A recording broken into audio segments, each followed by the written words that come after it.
এক ঝলক দেখে মনে হতেই পারে যে শক্তিশালী কোনো ঘূর্ণিঝড়ে তছনছ হয়ে গেছে শহর কৃষ্ণনগর। আসলে এই পেলোডারটি এই কাজটি করেছে। সরকারি নির্দেশ মেনে সে ভেঙে দিয়েছে একের পর এক ফুটপাতের দোকানঘরগুলো। এটি আসলে নির্দেশ যে ফুটপাতকে দখলমুক্ত করতে হবে, তার জন্যেই কিন্তু এই কাজ করা হয়েছে।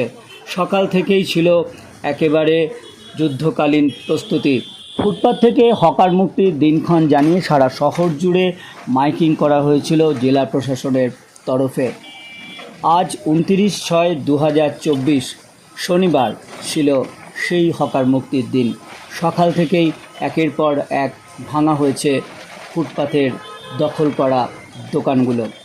কিন্তু কোথাও যেন একটা প্রশ্ন থেকেই যায়, একটি দোকান মানে কিন্তু একটি সংসার, অনেকগুলি পেট, তাদের কি হবে?